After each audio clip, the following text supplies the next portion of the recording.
Сәлеметсіздер ме оқушылар? Бүгінгі сабағымыздың тақырыбы тағам дайындауға арналған құрал-жабдықтардың мүмкіндіктерін зерттеу. Сабақтың мақсаты техника қауіпсіздігін қадағалап, оның маңыздылығын сезіне және демонстрациялай отырып, материалдар мен құралдарды қолдану. Қол еңбегі құралдарымен жұмыс істеудің қауіпсіз тәсілдерін, еңбек гигиенасының ережелерін білу, жұмыс орнын құралдарды ұйымдастыру және тазалау, арнайы киімде жұмыс істеу. Жетістік критерийлері: тағам дайындау құрал-жабдықтарын зерттеп оқып біледі, ас үйдегі қауіпсіздік ережелерімен танысады, көкөністер мен жеміс-жидектер туралы көркемдеп ою түрлерін ұғады. Сабақты бастамас бұрын ас үйдегі техникалық қауіпсіздік ережелерінің талаптарын айтып өтейін. Біріншіден, ас үйге тәртіпті сақтай отырып, асықпай, сабырлықпен кіріп және шыққан жөн. Ас үйге сырт киіммен немесе сөмкемен кірмеген дұрыс. Ыдыстар мен ас үй жиһаздарына ұқыптылықпен қараған жөн. Оларды сындыруға болмайды. Ас әзірленетін орын гигиеналық талаптарға сай болуы қажет. Ас әзірлемес бұрын қолды сабындап жуу керек, арнайы алжапқыш немесе басқа тағатын орамалдың болғаны дұрыс. Құралдарын жай-күйін тексеру қажет. Кесу құралдарының ұшы өткір болғаны жөн. Жұмыс жасап болған соң ас үй құралдарын тазалап жуу, кептіру, орналастыру қажет. Электр құрылғыларымен жұмыс жасап болған соң, оны міндетті түрде құрғақ қолмен тоқтан ажыратамыз. Жұмыс жасап болған соң, бөлмені желдетіп алу дұрыс. Енді суреттерге назар аударсаңыздар, тағам дайындауға арналған аспаптар мен құралдар берілген. Бұлар күнделікті біздің өмірімізде, ас үйімізде қолданатын құралдар.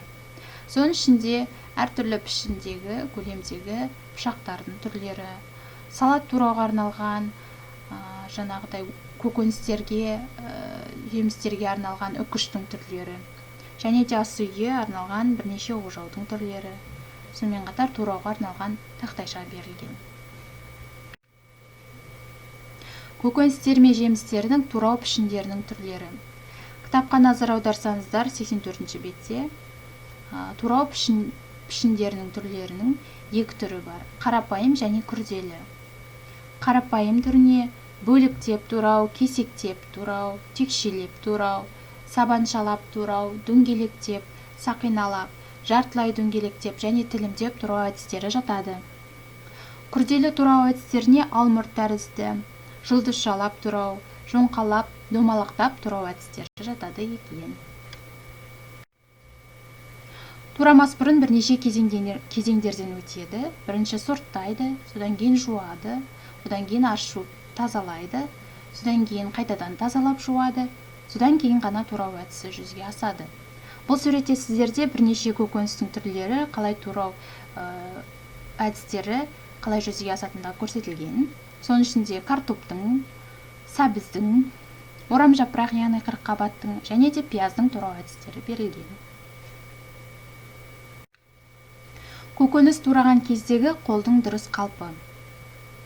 Суретке назар аударсаңыздар, көкөніс тураған кезде қолымызды қалай ұстауымыз қажет. Яғни қол мен пышақтың ара қашықтығы 1-1,5 см болуы керек. Пышағымыз өткір болу керек, ұшты болу керек. Яғни ұшымен ғана бастап тураймыз, 4 саусағымыз үстіңгі жағында орналасуы қажет. Көкөністер мен жемістердің турамасын безендіру. Көкөністер мен жемістердің турамасын безендіру бізде күнделікті өмірде, салтанатты мейрамдарда дастарханымыздың сәні мен көркін келтіріп тұрады. Сондықтан қазіргі таңда бұл үлкен сұранысқа ие.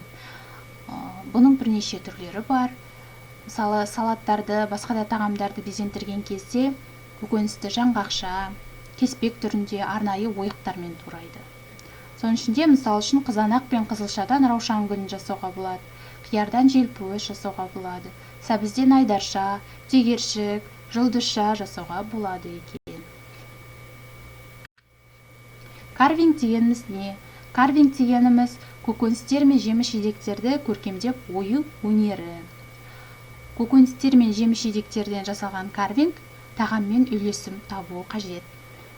Бір қараған кезде бұл әдемі гүл шоқтар секілді. Ал негізінде нақтылап қарайтын болсақ, бұл күнделікті қолданып жүрген көкөністер мен жеміс-жидектерден жасалған ою өнері. Бұл да үлкен өнердің бір түрі. Енді бүгінгі сабақ тақырыбы бойынша сіздерге берілетін тапсырма, оқушылар. Кітапқа назар аударыңыздар. 85-ші бетте сіздерге кесте берілген. Көкөністер мен жемістер турамасы. Осы кестені толтырасыздар. Тапсырма орындап болған соң жекеге WhatsApp желісі арқылы жібересіздер. Бүгінгі сабақта түсінбеген сұрақтарыңыз немесе қандай да бір қиындықтар туындап жатырса, жекеге кері байланысқа шығуларыңызға болады. Сабақ аяқталды. Назарларыңызға рахмет. Сау болыңыздар.